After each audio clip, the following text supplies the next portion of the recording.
शेखावाटी के शक्तिपीठ अखिल भारतीय सांगलिया धोनी में बाबा खेवदास महाराज की 22वीं पुण्यतिथि पर सांगलिया पीठाधीश्वर स्वामी ओमदास महाराज के सानिध्य में सामाजिक समानता, समरसता, सद्भावना व श्रद्धा का अपार जन सैलाब देखने को मिला। देश प्रदेश के लाखों लोगों की आस्था के केंद्र सांगलिया में बाबा खेवदास महाराज की बरसी पर भाजपा के प्रदेश अध्यक्ष सीपी जोशी, पूर्व प्रदेश अध्यक्ष डॉक्टर सतीश पूनिया, नेता प्रतिपक्ष राजेंद्र राठौड़ सहित अनेक भाजपा के कदावर नेता यहाँ पहुंचे। साथ ही मुख्यमंत्री अशोक गहलोत का भी सांगलिया का कार्यक्रम था, जो ऐन वक्त पर कार्यक्रम रद्द हो गया।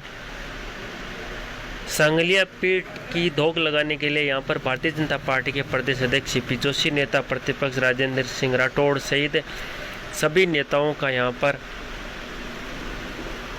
सम्मान हुआ। यहाँ संघ के क्षेत्रीय प्रचारक निमाराम भी पहुँचे। साथ ही स्वामी ओमदास जी महाराज ने बाबा खेवदास की 22वीं बरसी पर यहाँ समाधि पूजन किया। बाबा खेवदास महाराज की बरसी पर आयोजित कार्यक्रम में देश प्रदेश से हजारों की तादाद में यहाँ श्रद्धालु भी उपस्थित हुए। लगभग 500 वर्ष प्राचीन शेखावाटी अंचल का शक्तिपीठ सांगलिया धोनी आज जन जन का आस्था का केंद्र बन चुका है। बाबा खेवदास द्वारा गरीब, कमजोर, पिछड़े वर्ग के लिए किए गए शिक्षा, चिकित्सा के नवाचार व सामाजिक समानता, समरसता, सद्भावना के प्रेरणादायक कार्य के कारण आज भी लाखों लोगों का प्रेरणा पुंज बने हुए हैं। देश प्रदेश आए लाखों श्रद्धालुओं ने बाबा खेवदास महाराज की समाधि पर शीश नवाकर उनके बताए उच्च आदर्शों धर्म के चलने का संकल्प लिया। भाजपा के प्रदेशाध्यक्ष सीपी जोशी ने भी स्वामी ओमदास जी महाराज का यहाँ शॉल उड़ाकर स्वागत किया। पूर्व मंत्री राजकुमार रेणुआ ने भी यहाँ शॉल उड़ाकर स्वागत किया। धार्मिक, राजनीतिक, सामाजिक क्षेत्र से जुड़े अनेकों लोगों ने यहाँ कार्यक्रम में शिरकत की। सभी ने ओमदास जी महाराज से यहाँ पर आशीर्वाद प्राप्त किया। साथ ही मुख्यमंत्री दौरे को लेकर यहाँ मुख्यमंत्री सलाहकार राजकुमार शर्मा ने दिन भर तैयारियों का जायजा लिया, लेकिन ऐन वक्त पर कार्यक्रम रद्द होने के कारण कार्यक्रम यहाँ पर धरा का धरा रह गया। सारी व्यवस्थाएं करोड़ों रुपए खर्च करने के बाद भी यहाँ फ्लॉप साबित हुई।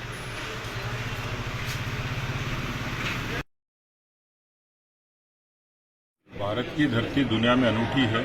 ये सनातन भूमि है जहाँ धर्म, आस्था, अध्यात्म, संस्कृति, विरासत और इतिहास के आधार पर यहाँ का जनजीवन चलता है।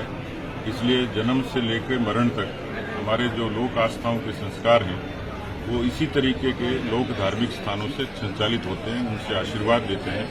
बहुत सारी पौराणिक मान्यताएं हैं जिनसे हम लोग जीवन में अनेक अवसरों पर उनका पूजन भी करते हैं, उनसे प्रेरणा भी लेते हैं। 350 वर्षों पूर्व धूनी माता के पूजन से और उन्हीं लोक आस्थाओं से यहाँ की परंपरा शुरू होती है, जिसको बाबा लकड़दास जी ने और बाद में शिवादास जी महाराज ने बहुत ही निष्ठा के साथ इस गद्दी को मान्यता दी।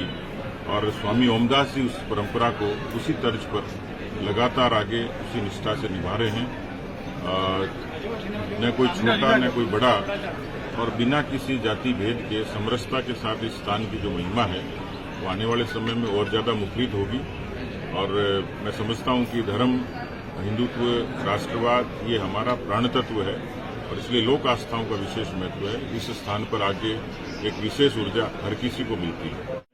हर किसी का महत्व है, सामाजिक रूप से भी और राजनीतिक रूप से भी। लेकिन मैंने जैसे कहा कि हमारे लिए आस्थाएं प्राथमिकता हैं और इसलिए किसी को राम जी का नाम राजनीति लगता होगा, लेकिन राम जी भारत के उस तरीके के प्रेरणापुंज हैं जो सदियों सदियों से दिशा देते आए हैं। इसलिए यहाँ राजनीतिक व्यक्ति भी आएंगे, सामाजिक व्यक्ति भी आएंगे, व्यापारिक व्यक्ति भी आएंगे, क्योंकि इस जगह से जो सकारात्मक ऊर्जा मिलती है वो मुझे लगता है प्रेरणा बनती है। और इसलिए ये स्वाभाविक ही है कि जहाँ आस्थाएं बहुत बड़े पैमाने पर जुड़ी होती हैं वहाँ राजनेताओं का मोह बरबरस जागता है।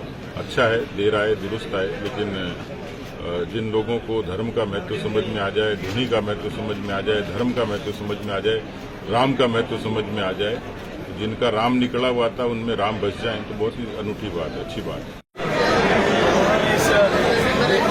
हजारों लाखों लोग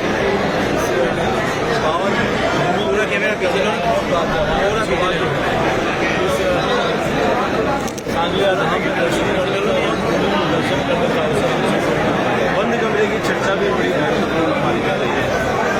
देखिए, इस संत ऐसे हैं जो सनातन संस्कृति को आगे बढ़ाने का काम हमेशा शिक्षा की अलग जगह है, और जो लोग कहीं कहीं धर्म परिवर्तन किया है उनको वापस हिंदू बनाने का काम भी पीठ के और मालिक और आदेश ओमदास जी महाराज ने किया है।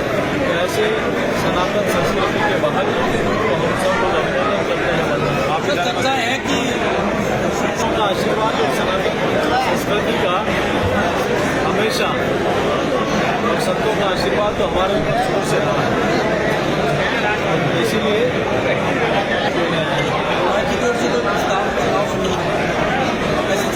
चुनाव में तो वैसे ही आशीर्वाद संभव हमारे साथ सीएम अशोक गहलोत भी आ रहे हैं, गहलोत साहब भी आ रहे हैं, सब देव दर्शन देते हुए देव दर्शन अच्छा है। अंतिम समय में सब हमको हमेशा करते हैं, वो अंतिम समय में देव याद आ रहे हैं, भगवान याद आ रहे हैं।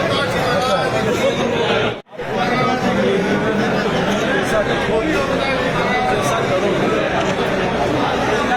आपके शासन में भगवा पताका पर प्रतिबंध लगता है, उनके शासन में प्रभु श्री राम के नारे लगाने वालों पर प्रतिबंध लगता है, उनके राज में सालासर दरबार को बुलडोजर से तोड़ा जाता है, उनके शासन में शिव मंदिर को ड्रिल मशीन से तोड़ा जाता है, डीजे बजाने की अनुमति और दूसरे लोगों को त्योहारों पर प्रतिबंध लग जाता है।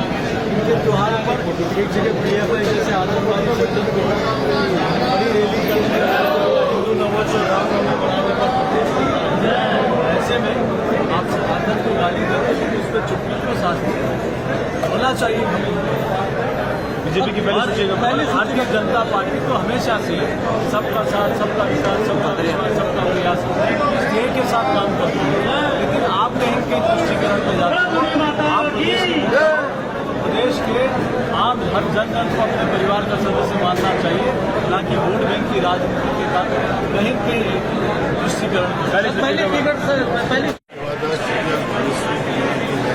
उसको सुबह अवसर पर हर वर्ष मेला लगता है, और पिछले 40 सालों से मेरे पिताजी से जुड़े हुए हैं, और बहुत मान्यता है, सब जगह के लोग बहुत आस्था रखते हैं। विशेष तौर से जो आम आदमी जिनको कह सकते हैं, आज बड़ी सौभाग्य की बात है कि हमारे राजस्थान के जननायक माननीय अशोक गहलोत साहब बाबा को श्रद्धांजलि देने के लिए, दर्शन करने के लिए यहाँ पे आ रहे हैं। हमारे बहन का भी जो चालीपति महाराज आशीर्वाद लेंगे, और मैं आपको समझता हूँ कि जिस प्रकार से हमारी सरकार ने काम किया कि उसके अंदर गौ माता के अनुदान वाला विशेष रूप से लोगों के माध्यम से कि गौ माता के लिए जब पहले सरकार थी माननीय मुख्यमंत्री अशोक गहलोत जी ने गौ माता अनुदान को शुरू किया, उसके बाद भी इस वर्ष भी वापस उसको पुनः चालू किया, बीच में भाजपा ने इसको बंद कर दिया, और आज सभी लोग खुश हैं इस बात के लिए कि हर वर्ग का सर्वांगीण विकास में ऐसे जननायक आज हमारे सांगलिया के अंदर पधार रहे हैं, और सब लोग उनके स्वागत के लिए आते हैं। और मैं जहाँ तक समझता हूँ कि प्रदेश की खुशी के लिए, प्रदेश की स्मृति के लिए, प्रदेश में भाईचारा बना रहे, ये आज बाबा के दरबार में धोख लगाकर प्रदेश के आम लोगों के साथ जनता के लिए अमन खुशहाली की वो आज